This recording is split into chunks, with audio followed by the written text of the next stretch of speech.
Hello friends, I am your educator Mispreet Kaur at Study Bar. और आज हम कहाँ पे हैं? आज हम सेल चैप्टर के पार्ट 2 में हैं और इस पार्ट 2 में हम इस चैप्टर को करने वाले हैं finish. So that's a good news for all of you. And chapter हमें पता है हमारा सेल ही चल रहा था और इसका क्या क्या टॉपिक हम कर चुके थे। हम कर चुके थे सेल की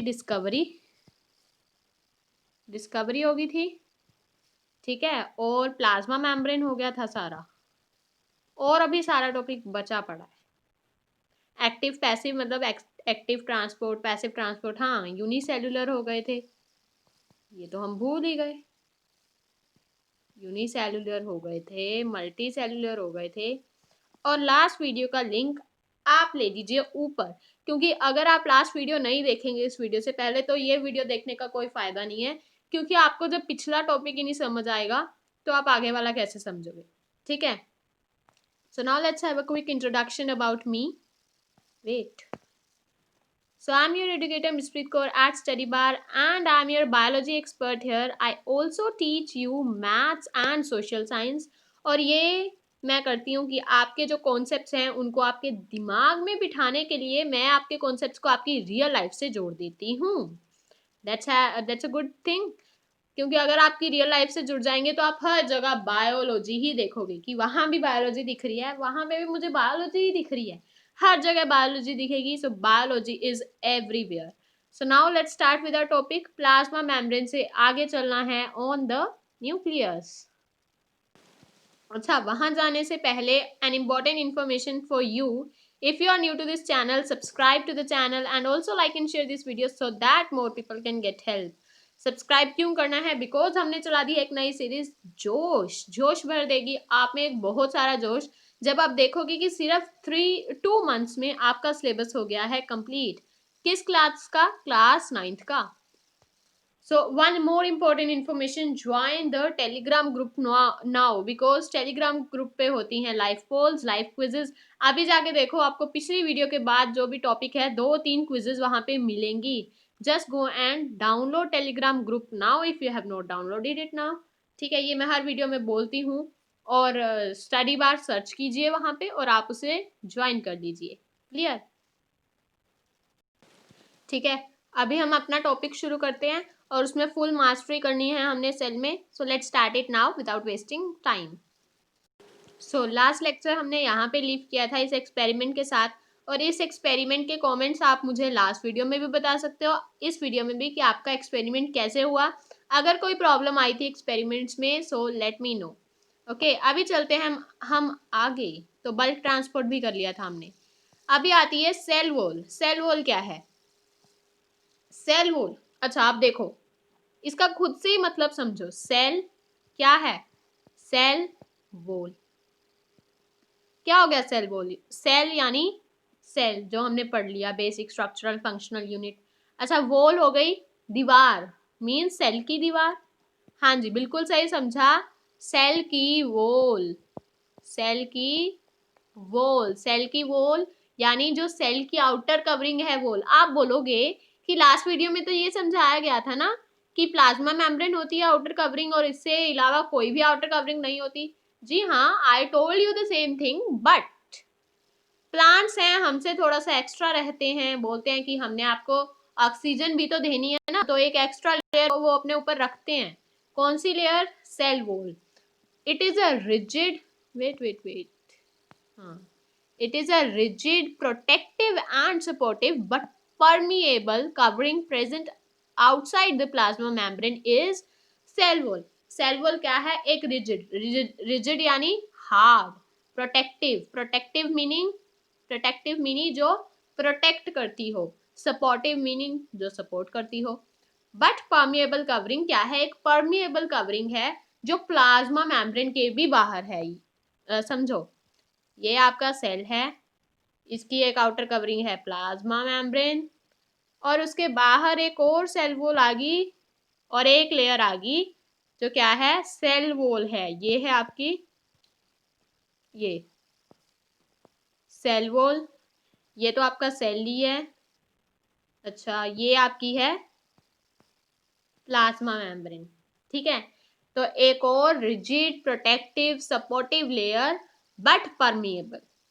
outside the plasma membrane is cell wall. अभी सेल वॉल हम लोगों में नहीं होती, हम ह्यूमंस में या एनिमल्स में, कोई भी एनिमल लगा लो, हमें भी वैसे तो एनिमल्स की कैटेगरी में ही इंक्लूड किया जाता है। In all animals cell wall is absent. किस किस में होती है? तो फिर प्लांट्स में, पौधों में, जो आप हर रोज अपने आउटसाइड देखते हो और जिनके बिना आप नहीं जी सकते। प्लांट सेल्स, फंगी, फिर से नहीं दिखेगा colour because it's red, fungi और प्रोकैरियोट्स। प्रोकैरियोट्स भी आपको मैं पढ़ाने वाली हूँ, या पढ़ लिया था? नहीं पढ़ा था। अच्छा, आगे बात आती है कि किस चीज की बनी होती है। हमने तो उस प्लाज्मा, आप बोलोगे हमने तो प्लाज्मा मेम्ब्रेन को बड़ी अच्छी तरह से पढ़ लिया है पिछली वीडियो में, किसी में फॉस्फोलिपिड है, प्रोटीन है, कार्बोहाइड्रेट है, तो फिर ये किस चीज की बनी हुई है? प्लांट सेल वॉल किस चीज की बनी हुई है? प्लांट सेल वॉल बनी हुई है सेलुलोज की। आपको एक और अमेजिंग फैक्ट बताऊं, सेलुलोज एक ऐसा मटेरियल है जो हम ह्यूमंस या फिर कुछ एनिमल्स भी डाइजेस्ट नहीं कर सकते। Cell wall is made up of cellulose. हाँ, ये भी बात ध्यान रखने वाली है, प्लांट की जो सेल वॉल है, प्लांट की सेल वॉल है वो सेलुलोज की बनी हुई है, वो सेलुलोज की बनी हुई है। और वहीं अगर हम फंगी की सेल वॉल की बात करें तो फंगी की सेल वॉल बनी हुई है चिटनिन की। ठीक है, फंगी की सेल वॉल बनी हुई है चिटनिन की या फिर किटनिन की। ठीक है, ये भी बात ध्यान रखने वाली है। और आगे, cell wall is a complex carbohydrate which can not be digested by human beings and several animals. समझ में आया? अच्छा, अभी आप बोलोगे कि आपने बोला ये हमारा सेल है, ये प्लाज्मा मेम्ब्रेन है, ठीक है, ये सेल वॉल है, तो जो सेल वॉल और प्लाज्मा मेम्ब्रेन है वो दोनों इकट्ठी नहीं हो जाती होंगी? नहीं, उनको सेपरेट करने के लिए उनके बीच में क्या है? एक सीमेंटिंग मटेरियल, उनके बीच में है एक सीमेंटिंग मटेरियल, जिसे क्या बोला जाता है? जिसे बोला जाता है मिडल लैमेला, जिसे बोला जाता है मिडल लैमेला। क्लियर? अभी फिर से मुझे कलर चेंज करना है। A cementing layer called middle lamella is present between the two walls. It is formed of pectin. किसकी बनी होती है? पैक्टिन की। तो सेल वॉल समझ में आई? इसका भी काम वगैरह सब कुछ सेम है, बस प्लांट्स बोलते हैं कि हमें तो एक एक्स्ट्रा लेयर चाहिए, हम आपकी एक्स्ट्रा हेल्प भी करते हैं ना खाना देके, तो वही बस उन्होंने एक एक्स्ट्रा लेयर ली हुई है अपने ऊपर। आगे बात आती है फंक्शंस ऑफ सेल वॉल। अच्छा, अभी मैंने आपको पहले क्या पढ़ाया था, जब मैं आपको पढ़ा रही थी ऑस्मोसिस, है ना? ऑस्मोसिस में मैंने आपको लास्ट वीडियो में पढ़ाया हाइपरटोनिक सॉल्यूशन, और उसमें मैंने आपको एक प्रोसेस करवाई थी, एक प्रोसेस करवाई थी। कौन सी प्रोसेस करवाई थी? प्लाज्मोलाइसिस। याद है? प्लाज्मोलाइसिस करवाई थी कि जब हाइपरटोनिक सॉल्यूशन फॉर्म होता है तो प्लांट सेल के अंदर से जब पानी बाहर जाता है तो सेल के जो कंटेंट्स हैं, ठीक है, वो क्या होते हैं? एक साइड पे श्रिंक हो जाते हैं कि तो वो बाहर ना चले जाए, वो जो एक साइड पे यहाँ पे इकट्ठे हो गए, कहीं वो बाहर ना चले जाए, तो इस चीज से प्रोटेक्ट करती है सेल वॉल। ठीक है, तो एक फंक्शन तो ये हो गया, cell wall helps in plasmolysis. दूसरा फंक्शन, अभी मैंने आपको ये भी बोला था जब प्लाज्मा मेम्ब्रेन बढ़ा रही थी, प्लाज्मा मेम्ब्रेन का फंक्शन बताया था that it gives shape to the cell. ये क्या देता है? सेल को एक शेप देता है। तो अभी सेल वॉल सबसे आउटर कवरिंग है, तो शेप तो वो देगी ना, तो cell wall gives shape to the plant. ठीक है, cell wall provides shape to the cell, it provides mechanical strength to the plant. क्या करती है? मैकेनिकल स्ट्रेंथ भी देती है कि तुम बहुत देर तक जियो। ठीक है, cell wall protects the cell against pathogens and mechanical injury. अभी सेल वॉल सेल को बचाती भी है कि अगर कोई माइक्रोस्कोप आ रहा है तो उसे भगा देती है। ठीक है, उसे भगा देती है, और जो अगर सेल को कभी चोट भी लग जाती है तो उसको भी वो ठीक कर देती है। It also protects the cell from mechanical injury. Growth of cell determines the growth of growth of cell wall determines the growth of cell. जितनी सेल वॉल की ग्रोथ होगी, अभी सेल वॉल देखो, सेल वॉल पहले इतनी सी है, मानो ये है आपकी सेल वॉल, ये बड़ा वाला सेल है, कौन सा कलर लिया जाए, हाँ ये आपका बड़ा वाला सेल है, कहाँ पे गया, ये आपका छोटा वाला सेल है। तो यहाँ पे जो सेल वॉल का साइज है वो क्या है, छोटा है, और यहाँ पे सेल वॉल का साइज क्या है, बड़ा है। वैसे ये एक रैबिट का सेल है, ठीक है। आपको बताऊं, मैं जस्ट आपको एक एग्जांपल दे रही हूँ with this animation, but it is the cell of a rabbit actually if you see. तो ये है आपकी सेल वॉल, ये भी है आपकी सेल वॉल। यहाँ पे जो सेल वॉल का साइज है वो छोटा है, इसीलिए सेल का साइज छोटा है, और यहाँ पे जो सेल वॉल का साइज है वो बड़ा है, इसीलिए सेल का साइज बड़ा है। क्लियर, जितनी ज्यादा सेल वॉल की ग्रोथ होगी उतनी ज्यादा ही सेल की ग्रोथ होगी। और जो हमारी सेल वॉल है वो सेल को प्रिवेंट करती है कि सेल फट ना जाए, क्योंकि अगर सेल फट गया तो सेल वॉल भी नहीं बचेगी ना, ठीक है। बट इसमें वो अपनी सेल्फिशनेस नहीं दिखा रही है। अभी बात आती है न्यूक्लियस की। न्यूक्लियस मैंने आपको बताया था कि जैसे एक फैक्ट्री का बॉस होता है ना, किसी इंडस्ट्री का बॉस होता है, किसी भी चीज का लगा लो, फैक्ट्री का लगा लो, स्कूल का लगा लो, स्कूल के हेड होते हैं प्रिंसिपल। तो प्रिंसिपल वैसे ही सारे स्कूल की एक्टिविटीज कंट्रोल करते हैं कि कैसे टीचर्स का इंटरव्यू लेना, या फिर टीचर्स को अपॉइंट करना, टीचर्स की कब मीटिंग होगी, हर टीचर को सॉरी पूरे स्कूल की कंट्रोलिंग करना, पूरे स्कूल को देखना कि क्या हो रहा है क्या नहीं हो रहा, क्या गलत है क्या सही है। That all work is done by principal. तो हम बोल सकते हैं कि प्रिंसिपल क्या है, एक स्कूल के बॉस हैं जो सिर्फ कंट्रोल करते हैं स्कूल को कि कुछ गलत ना हो, ठीक है, या फिर कुछ ऑर्डर्स वगैरह देते हैं। अभी फिर भी हम सोचते हैं कि ये एक छोटी सी रिस्पॉन्सिबिलिटी है। अभी आप देखो तो यहाँ पे मैंने लिखा है with great power comes great responsibility. अगर बहुत बड़ी पावर आ गई ना हाथ में तो बहुत बड़ी रिस्पॉन्सिबिलिटी भी आ जाती है। अगर प्रिंसिपल ने 2 दिन काम ना सही किया ना तो अगले दिन उसे स्कूल से बाहर निकाल दिया जाएगा। वैसे ये न्यूक्लियस को वैसे कोई बाहर नहीं निकालता, न्यूक्लियस अगर सही काम नहीं करेगा तो ये खुद ही सेल खुद ही डाई हो जाएगा। ठीक है, तो न्यूक्लियस बोलता है कि with great power comes great responsibility, कि ऐसे मत सोचो मेरे पास पावर आ गई कि सारा कुछ ही आ गया, रिस्पॉन्सिबिलिटी भी आई है, उस रिस्पॉन्सिबिलिटी का भी ध्यान रखो। सो वेट, ये हमारा वैसे टॉपिक नहीं है जिस टॉपिक पे हम चले गए, टॉपिक पे वापस आते हैं। सो अभी बात आती है न्यूक्लियस की। न्यूक्लियस क्या है, एक डेंस प्रोटोप्लाज्मिक बॉडी है विच कंटेन्स, मैंने देखो क्या लिखा है, विच कनेक्ट्स ऐसा कुछ लिखा हुआ है, सॉरी फॉर द मिस्टेक, यहाँ पे आएगा कंटेन्स, ठीक है। Hereditary information for controlling all the activities of the cell. Hereditary means जो when the offspring is takes birth, so जो पेरेंट्स में से करेक्टरिस्टिक्स ऑफस्प्रिंग में आते हैं, that characteristics are being present in the genes and genes are present in the DNA is present in the nucleus। बोलोगे ये क्या क्या बोल दिया, वो उसमें है उसमें है वो उसमें है, नहीं समझ में आया समझो, फिर समझो अगर नहीं समझ में आया। ऑफस्प्रिंग में कुछ करेक्टरिस्टिक्स गए ऑफ पेरेंट्स, चलो ये तो सब छोड़ो, इसका हमने क्या करना है, हमने सिर्फ ध्यान देना है जीन्स पे। जीन्स में क्या है, hereditary information, and genes are present in the DNA. DNA क्या है, डी ऑक्सी न्यूक्लिक एसिड, और डीएनए प्रेजेंट है न्यूक्लियस में। क्लियर, ये बात भी क्लियर हुई। अभी चलते हैं हम आगे। Now in animal cells and young plant cell nucleus lies in the centre. अभी यहाँ पे आपको अगर एक सेल है, ये सेल है और यहाँ पे सेंटर में क्या होगा, न्यूक्लियस। पर प्लांट्स यहाँ पे भी खराबी करते हैं, प्लांट सेंटर में रखते हैं अपना खाना, यानी वैक्यूल को, वैक्यूल नहीं पढ़ा, पढ़ेंगे। तो यहाँ पे क्या प्रेजेंट होता है, यहाँ पे होता है nucleus in mature plant cells. बड़े हो गए ना अभी ये, इसीलिए इनने अपनी मन मर्जी करके न्यूक्लियस को कर दिया साइड पे कि भाई गेट साइड, ठीक है। तो वहीं जब ये यंग थे तो इनका भी न्यूक्लियस सेंटर में ही था, but we people being grown up nucleus वहीं पे है। Nucleus is in the centre in all animals.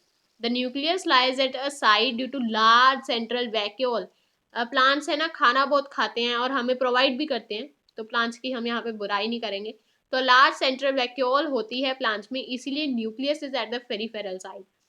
Some cells have one nucleus, अभी कुछ सेल्स ऐसे भी हैं जिनमें एक न्यूक्लियस नहीं है, दो दो न्यूक्लियस हैं, लाइक इन पैरामीशियम, ठीक है। Some cells have one nucleus, but there are also some cells which contain two nucleus. For example, paramecium, where there are also some cells which do not have any nucleus. कुछ sales तो ऐसे हैं जिनमें एक cell है, एक nucleus है, जैसे कि हम लोग। कुछ सेल्स ऐसे भी हैं जिनमें दो दो न्यूक्लियस हैं, और कुछ महाशय या कुछ सेल्स ऐसे भी हैं जिनमें एक भी न्यूक्लियस नहीं है, लाइक द प्रोकैरियोट्स।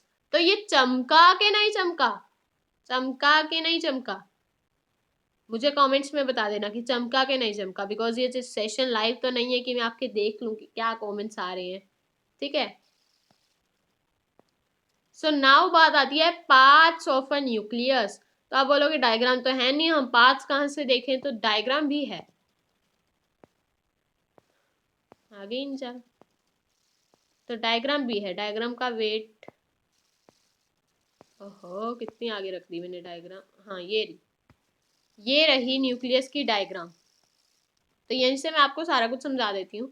ये रहा आपका न्यूक्लियोलस, ये रहा आपका क्रोमेटिन। अच्छा क्रोमेटिन क्या है, क्रोमेटिन एक इंटरवाइन मटेरियल है, इंटरवाइन थ्रेड लाइक मटेरियल है। इंटरवाइन का मतलब उलझा सा हुआ, और ये अभी उलझा हुआ है जब सेल की डिवीजन होती है, जब सेल की डिवीजन होती है, when cell division takes place, तो ये उलझे हुए से कंडेंस्ड फॉर्म में हो जाता है, ठीक है, सॉलिड फॉर्म में आ जाता है।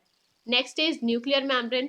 न्यूक्लियस का आता है मैं भी सेफ रहूंगा, मैं भी सेफ रहूंगा कि हाँ, इसके भी आप इंडस्ट्री से एग्जांपल लो। अभी जो मेन हेड होता है पूरी इंडस्ट्री का, उसका एक बहुत लग्जरियस सा रूम होता है ना, एक पूरा अच्छा डोर, तो डोर यहाँ पे न्यूक्लियस ने भी अपना डोर रखा है कि मैं तो बॉस हूँ, मैं भी लग्जरियस रहूंगा, तो इसने अपना एक डोर रखा, दैट इज न्यूक्लियस मेम्ब्रेन। और इस न्यूक्लियस मेम्ब्रेन में होते हैं पोर्स, जैसे कि बॉस के हेड, कोई हेड है, उसके कमरे की आउटलाइन बाउंड्री होती है, उसमें एक डोर होता है ना कि वो बाहर अंदर जा सके, वैसे ही इसमें भी कुछ यहाँ पे पोर्स हैं, आप देख सकते हो यहाँ पे, यहाँ पे, यहाँ पे। तो ये पोर्स किस में हेल्प करते हैं, exchange of gases and exchange of food. ये देखो न्यूक्लियर पोर भी दिखाया हुआ है। और chromatin and one is the nucleolus, ठीक है।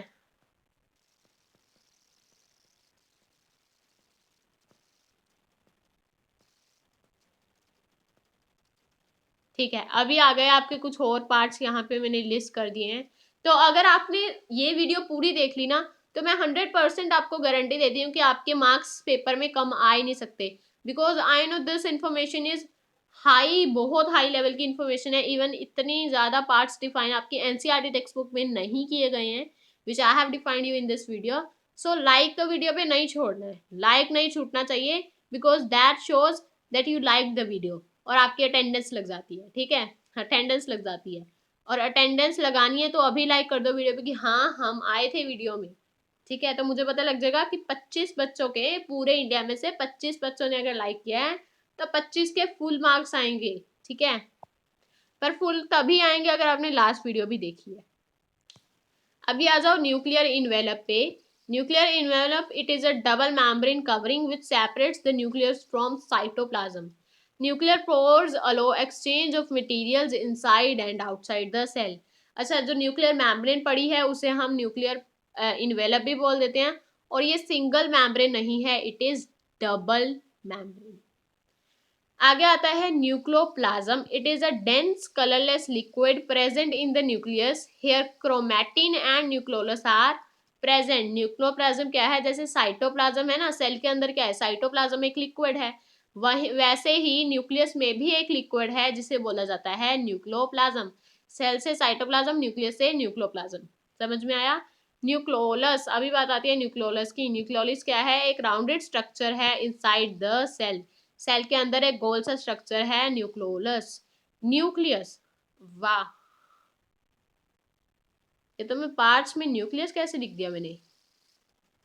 ये न्यूक्लियोलस की ही डेफिनेशन होगी, मैंने क्या करना होगा, नो नो, मैंने क्या करना होगा, इससे करना होगा ब्लू कलर, वो हो गया नीचे वाला, no problem. It is a rounded structure found inside the cell, new found inside the nucleus, it is rich in RNA and proteins. अभी जो राउंडेड स्ट्रक्चर देखा था उसमें होता है RNA और होते हैं प्रोटीन्स। समझ में आया? और होते हैं proteins. It is a site of ribosome formation. जो मैंने आपको ये दिखाया, ये एक सेल है, सॉरी ये एक न्यूक्लियोलस है। क्या है? न्यूक्लियोलस। समझ में नहीं आ रहा बिकॉज हाईलाइटर था इसीलिए नहीं समझ में आया, रेड कलर। ठीक है, ये न्यूक्लियोलस है, इसमें RNA है और प्रोटीन है। तो ये जो RNA और प्रोटीन है ना, ये दोनों मिलके क्या बनाते हैं, दे टू मेकअप राइबोसोम। राइबोसोम एक सेल ऑर्गेनेली है। और जब मैं इसी वीडियो में आपको राइबोसोम पढ़ाने वाली हूँ तो आप राइबोसोम में पढ़ेंगी राइबोसोम बना ही RNA और प्रोटीन का हुआ है। मीन्स ये दोनों चीजें क्या होती हैं, कंबाइन अप होती हैं हमें राइबोसोम्स देने के लिए, जो हमें प्रोटीन्स प्रोवाइड करते हैं। समझ में आया? आगे बात आती है क्रोमैटिन की।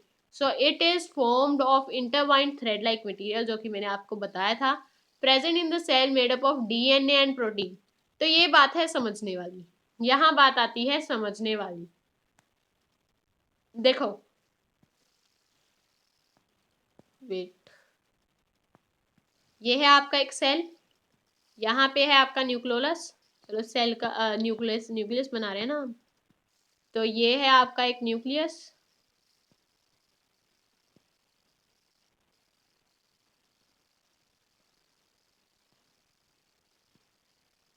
ठीक है।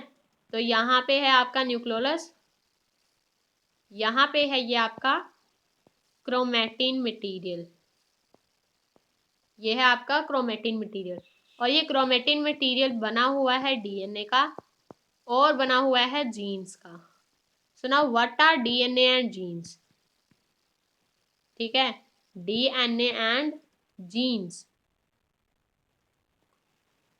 तो जो DNA है दैट कंटेन्स सम जीन्स, और जीन्स जो हैं they help to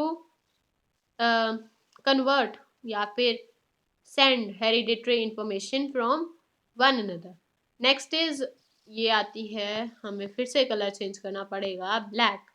the cell made up of DNA and protein during the cell is आएगा, the cell is made up of DNA and protein during cell division the chromatin becomes highly condensed thick rod like and is known as chromosome. और जो chromatin है वो क्या करता है, पहले तो इंटरवाइंड रहता है, उलझा हुआ, फिर बाद में एक सॉलिड फॉर्म में, कंडेंस्ड फॉर्म में, रोड लाइक स्ट्रक्चर में आ जाता है और उसे बोल देते हैं हम क्रोमोसोम। और how much chromosomes we have, हमारे में कितने क्रोमोसोम्स हैं, we have a total of number of 46 chromosomes और 23 पेयर्स ऑफ क्रोमोसोम। पेयर क्या होता है, दो का पेयर होता है। सो 23 पेयर्स मीन्स एक पेयर में दो क्रोमोसोम्स हैं। These are all like structures which condense during cell division. Chromosomes are made up of DNA and proteins. DNA contains genes. Genes are functional unit of chromosome which carry hereditary information for one or more function. एक काम भी हो सकता है, दो भी हो सकते हैं। There are 46 chromosomes in humans. In humans कितने chromosomes हैं? 46। पार्ट्स ही बड़े थे इसके तो। चलो अभी फंक्शंस पे आ गए हैं। फंक्शंस तो हमें पता ही है, फंक्शंस क्या होगा, एक तो हमने पढ़ लिया हेरिडिटरी इन्फॉर्मेशन, दूसरा पढ़ लिया कि सेल है सारी एक्टिविटीज कंट्रोल करता है। सेल में क्या एक्टिविटीज होंगी, सेल में क्या एक्टिविटीज होंगी, मेटाबॉलिक रिएक्शंस होंगी, मेटाबॉलिक रिएक्शंस होंगी, ठीक है, मेटाबॉलिक रिएक्शंस होंगी। एंड और क्या होगा, सेल है सारा सेंटर है, और हमने पढ़ा कि किसमें राइबोसोम्स बनाने में भी हेल्प करता है, राइबोसोम्स आ गए। और हमने पढ़ा कि सेल डिवीजन होती है। बच क्या गया, nucleus. Nucleus contains hereditary information for the whole organism. Second, nucleus acts as a control center for the cell. Third, ribosomes are, रिया लिख दिया मैंने, ribosomes are formed in nucleus. Division of nucleus is essential for cell division. ठीक है, अभी बात आती है prokaryotes और यूकैरियोट्स की. टाइम हुआ है 25 मिनट्स एट 2 मिनट. जब 32 मिनट्स हो गए ना, 7 मिनट्स में ये हम खत्म करने वाले हैं अभी, बिकॉज ये एक ही स्लाइड पे है. और आपको बताऊं, इसमें से 4 या 5 नंबर का क्वेश्चन आपके एग्जाम्स में आ जाता है, तो बट इसे 7 मिनट्स में हम कंप्लीट कर देंगे.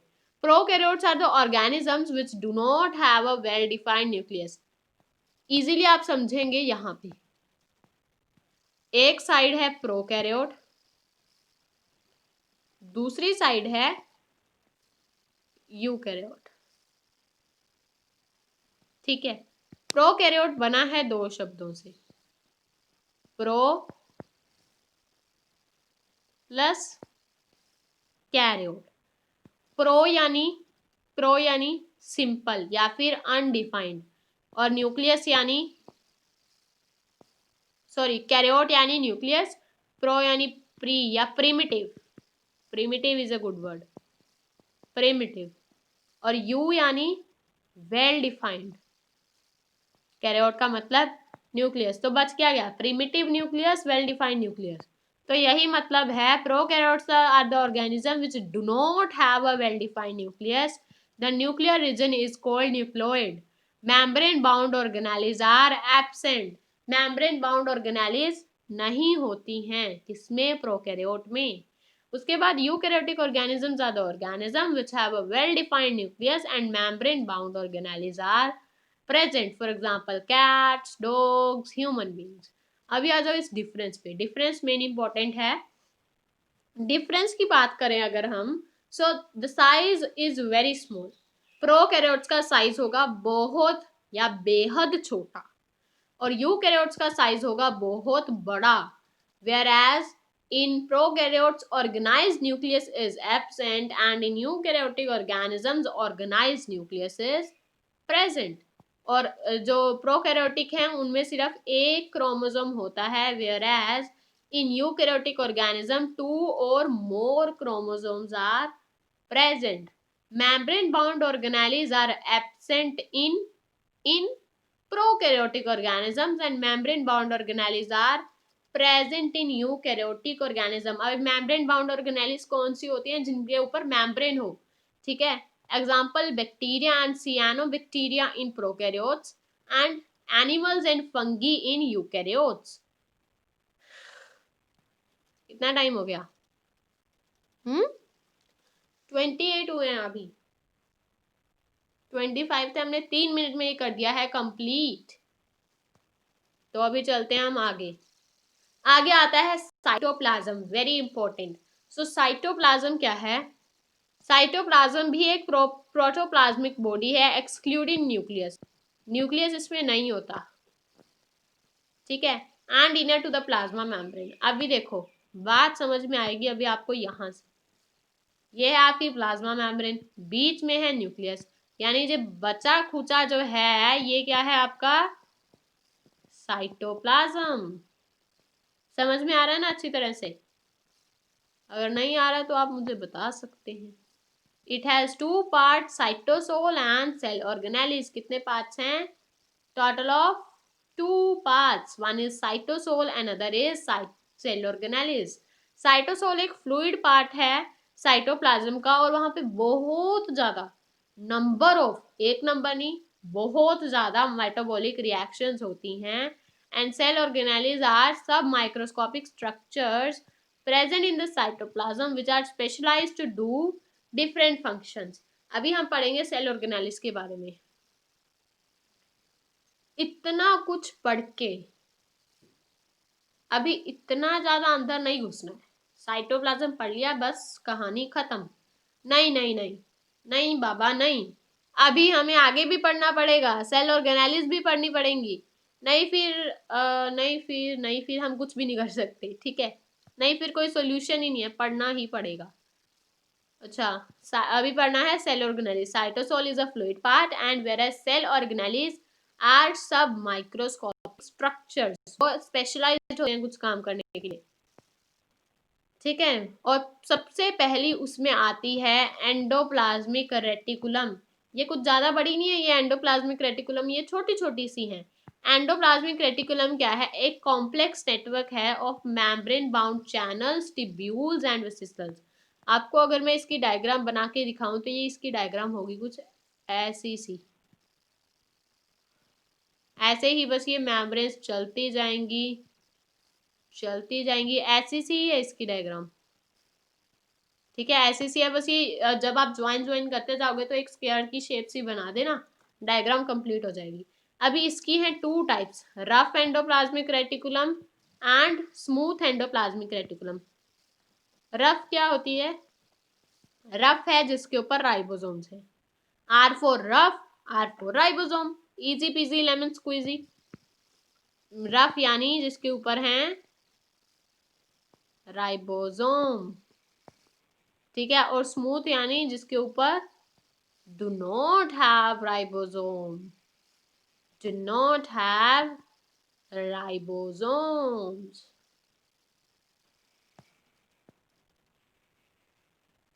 Rough endoplasmic reticulum is the endoplasmic reticulum, which contains ribosomes and helps in the formation of steroids and lipids. किसमें help करती है? Steroids और lipids बनाने में। Smooth endoplasmic reticulum is the endoplasmic reticulum which does not contain any ribosomes on its surface. It helps in the synthesis of proteins. Smooth endoplasmic reticulum proteins बनाने में करती है help, ठीक है। तो अभी चलते हैं इसके फंक्शंस पे। वेट, फंक्शंस क्या हैं? सबसे पहले तो हमने पढ़ा प्रोटीन्स बनाने में हेल्प करती है, दूसरा हमने पढ़ा कि लिपिड्स बनाने में हेल्प करती है, और तीसरा ये है कि ये क्या है? इंटरनल सपोर्ट भी प्रोवाइड करती है साइटोप्लाज्म को। It also provides internal support to the cytoplasm. पहला, it helps in making proteins, second it helps in making lipids, and third is provides internal support to the cytoplasm. Fourth is has large surface area for the synthesis of chemical. बहुत बड़ा surface area इसका for the synthesis of chemicals, and also helps in detoxifying poisons. कहाँ पे होते हैं poisons? vertebrates में। कौन सा हेल्प करता है, रफ या स्मूथ? रफ या smooth? Smooth endoplasmic reticulum helps in detoxifying poisons in vertebrates of livers. आगे आता है गोल्गी एपरेटस। ये आपका जो गोल्गी एपरेटस है ये यहीं पे खत्म हो जाएगा इसी स्लाइड में। देख लो कितने छोटे छोटे से तो हैं, आप तो ऐसे ही डर गए थे देख के कि ना बस और नहीं पढ़ना। Now Golgi apparatus. Golgi apparatus is an organelle which is specialized to secrete biochemicals. किस चीज को सेक्रीट करने में हेल्प करती है? बायोकेमिकल्स। और ये जो ऑर्गेनेली है ना, इसमें ये न्यूक्लियस के पास है। ये मैं कैसे बोली थी, ये जो ऑर्गेनेली है ना, like I was telling you such an amazing thing about it. The apparatus lies near the nucleus. The membrane-bound sacs of Golgi apparatus are thin, curved, and also called cisternae. अच्छा, इन दोनों की diagram रहती हैं, अभी आपको दिखाने ही वाली हूँ बस। Functions: Lysosomes are formed by Golgi apparatus. अच्छा, अगर आपको वेट, ये तो कुछ अगर आपको चाहिए कि मैं आपको अकेली डायग्राम भी बनवा के दूं, बिकॉज बना के दिखाऊं, गोल्गी एपरेटस हो गया या फिर लाइसोसोम हो गया, लाइसोसोम नहीं, एंडोप्लाज्मिक रेटिकुलम, राइबोसोम, इन सभी की डायग्राम्स भी आपके एग्जाम में आती हैं। इफ यू वांट दैट कि उनको इजीली ड्रॉ कैसे किया जाए, so let me know in the comments, ठीक है। नेक्स्ट, फंक्शंस क्या हैं? पहले हम ये पढ़ रहे थे, जो मेम्ब्रेन बाउंड सैक्स हैं गोल्गी एपरेटस के, वो बहुत पतले हैं और बहुत कर्वी हैं, और उन्हें बोला जाता है सिस्टर्नेई। लाइसोसोम्स बनाने में गोल्गी एपरेटस हेल्प करती है। सेक्रीशन इसका मेजर फंक्शन है। Secretion is the major function of Golgi apparatus. It repairs the cell membrane. Cell membrane को भी ये repair करती है. Components of cell wall are synthesized by Golgi apparatus. जो सेल वॉल के सेल वॉल यानी cellulose के कंपोनेंट्स हैं वो भी गोल्गी apparatus सिंथेसाइज करती है. ये तो बहुत काम करती है, बहुत मेहनती है. Very good Golgi apparatus. Some special sugars are made by Golgi apparatus. अब Golgi apparatus कुछ special sugars भी बनाती है. वह बहुत ज्यादा काम करती है फिर Golgi apparatus. तो अभी आ जाओ इनके स्ट्रक्चर्स पे. काम करती है देखेंगे बाद में, पहले इसके स्ट्रक्चर देख लो आप. ये है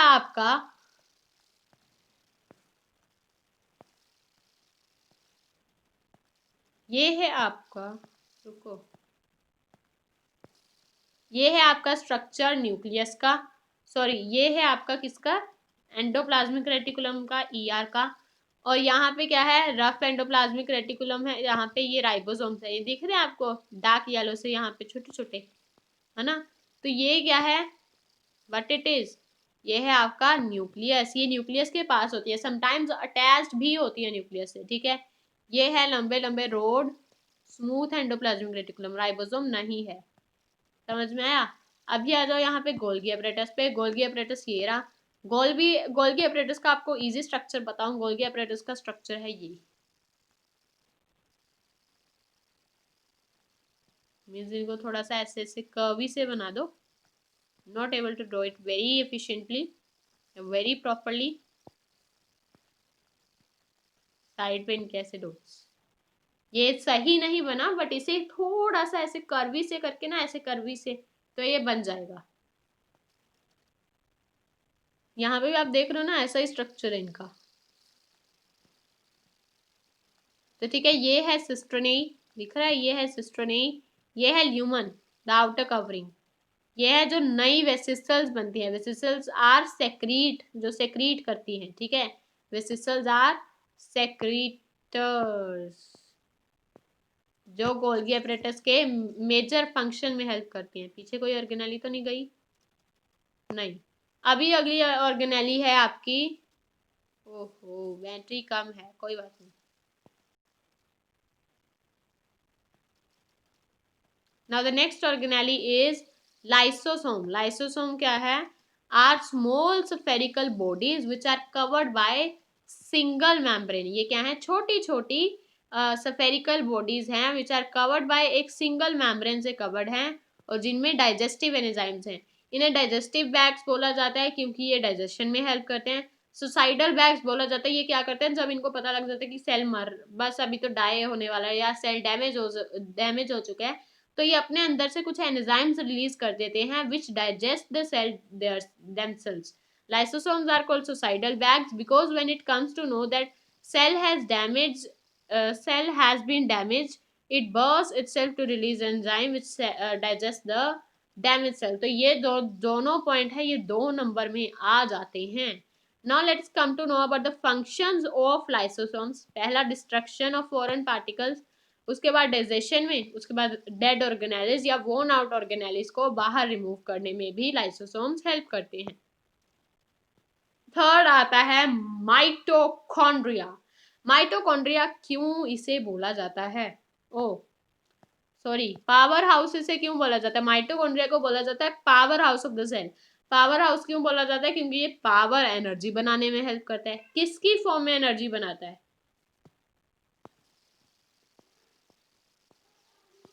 किसकी फॉर्म में एनर्जी बनाता है, एटीपी यानी एडिनोसाइन ट्राइफॉस्फेट. ठीक है, this organelle is semi autonomous. क्या है, सेमी ऑटोनोमस है, मींस ये खुद अकेली रह सकती है.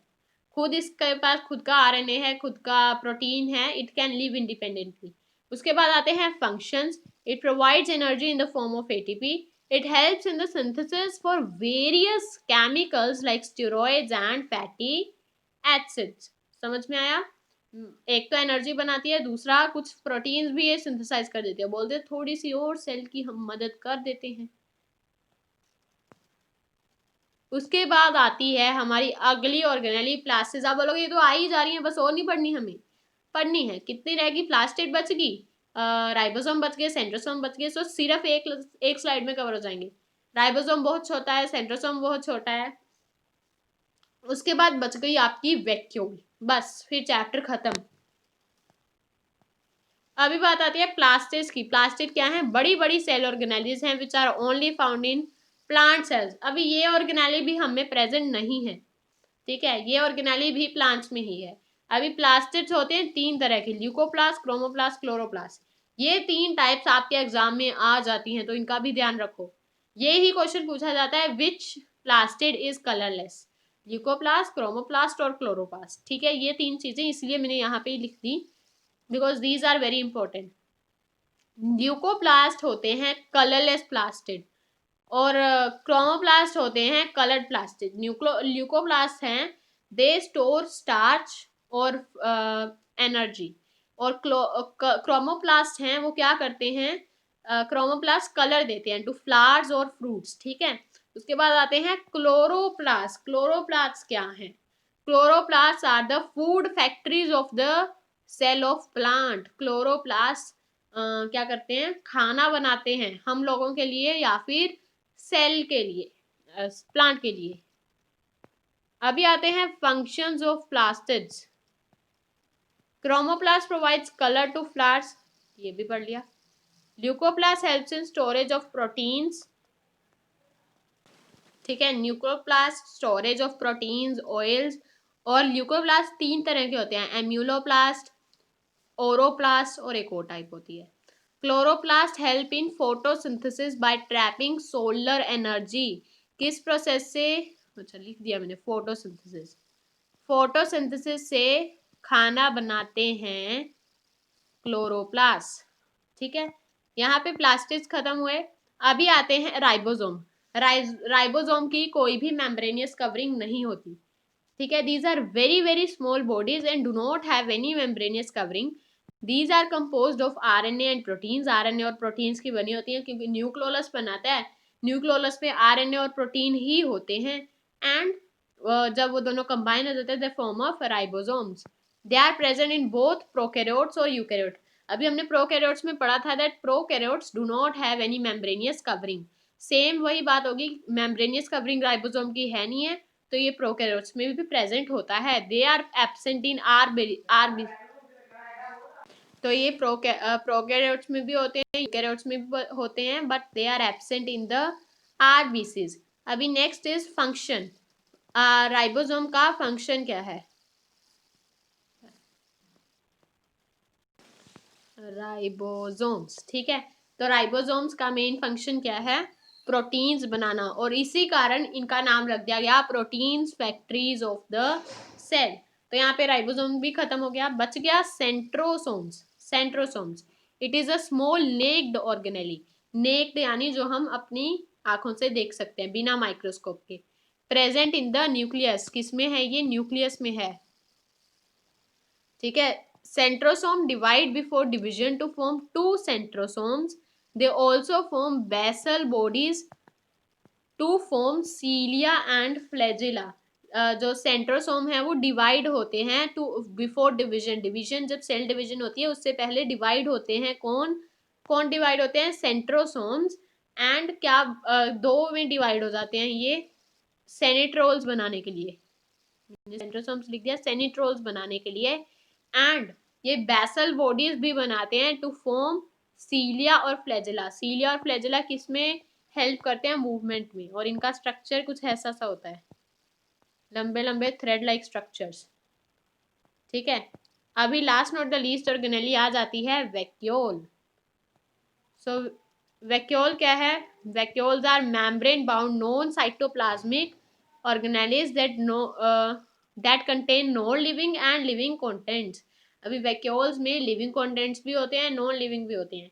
ये ऑर्गेनेलीज या तो हम लोगों में प्रेजेंट नहीं होती, एनिमल्स में प्रेजेंट नहीं होती, अगर होती हैं तो बहुत छोटी छोटी होती हैं, छोटी छोटी, ठीक है, छोटी छोटी। These are very large in plants. In plants, vacuole is present in the centers. जैसे मैंने बताया था कि न्यूक्लियस पेरिफेरल साइड पे होता है, तो प्लांट्स में सेंटर में क्या होती है? Vacuole. The covering membrane of vacuole is tonoplast. जो कवरिंग मेम्ब्रेन है वैक्यूल की, मानो ये वैक्यूल है और इसकी जो ये कवरिंग मेम्ब्रेन है इसे क्या बोलते हैं? Tonoplast. And what are the functions of vacuole? Vacuole क्या है? एक तो बहुत ज्यादा सब्सटेंसेस स्टोर करती है, फैट, सोल्ट, ऑर्गेनिक एसिड्स, बहुत ज्यादा फंक्शन सब्सटेंसेस स्टोर करती है vacuole. Vacuoles act as a dump house for waste products. ये कुछ सब्सटेंस स्टोर भी करती है, and it also acts as a dump house for various waste products. The cell is rigid due to vacuoles. अभी cell rigid क्यों होता है? Due to presence of vacuoles. Human cell is not rigid due to very small vacuoles और less vacuole or the absence of vacuoles. और plant cell देखोगे it is very rigid due to a large central vacuole. This is the structure of a vacuole. You can see this is the tonoplast. तो ये क्या है? अंदर cell है, ये आपको पता है, ये central vacuole. Now one more thing जो आपको यहाँ पे करनी है, that is the difference between animal and plant cell. This is the most frequently asked question in your exams. 5 number का ये क्वेश्चन आता ही आता है, आता ही आता है. ठीक है, तो सबसे पहले इसमें है सेल वॉल. प्लांट्स में सेल वॉल होती है, एनिमल्स में नहीं होती. दूसरी बात, एनिमल्स में जो साइटोप्लाज्म है वो थोड़ा सा डेंस होता है, whereas cytoplasm is pushed to the periphery and forms a thin lining against the cell wall. एक थिन सी लाइनिंग होती है बिकॉज बीच में सेंट्रल वैक्यूल होती है. प्लांट्स में वैक्यूल्स या तो बहुत छोटी छोटी होती हैं या फिर एब्सेंट होती है, whereas in plant cells vacuoles, अच्छा एनिमल्स में वैक्यूल्स या तो छोटी होती हैं या बहुत बड़ी होती हैं, whereas in plants vacuoles are large and prominent, may be one और मोर. प्लास्टिड एनिमल्स में एब्सेंट होते हैं, प्लास्टिड प्लांट्स में होते हैं. Centrosome is present with 1 or 2 centrioles. ठीक है, एनिमल्स में प्लास्टिड सेंट्रोसोम होते हैं, whereas in plant centrosome is absent but 2 small clear areas called polar caps are present. These participate in cell division. अभी यहाँ पे आपको पॉइंट क्या याद रखना है कि अगर प्लांट्स में सेंट्रोसोम्स नहीं होते तो वहां पे 2 क्लियर एरियाज होते हैं जिन्हें बोलते हैं पोलर कैप्स, और ये सेल डिवीजन में हेल्प करते हैं. Next is prominent and highly complex Golgi bodies are present near the nucleus. बहुत बड़ी बड़ी या प्रोमिनेंट जो कॉम्प्लेक्स गोल्गी बॉडीज हैं वो न्यूक्लियस के पास होती हैं. Several sub units of Golgi apparatus called dictyosomes are present. हाँ, ह्यूमंस में या एनिमल्स में एक यूनिट होती है, गोल्गी एपरेटस एक यूनिट होती है, but in the plant cells there are some small parts या फिर छोटी छोटी यूनिट्स होती हैं, सब यूनिट्स होती हैं गोल्गी एपरेटस की, और उन्हें बोलते हैं हम डिक्टोसोम्स. Clear? Reserve food is stored in the form of glycogen, whereas reserve food is stored in the form of starch. Plants में फूड को स्टार्च की फॉर्म में स्टोर किया जाता है, वहीं एनिमल्स में फूड को ग्लाइसोजन की फॉर्म में स्टोर किया जाता है. So here your chapter gets completed. Let's have a quick hooray because we have completed the chapter in just 2 videos and in just 2 hours. So bye bye. We'll meet in the next video on next Saturday, on this Saturday of the chapter tissues. So bye bye.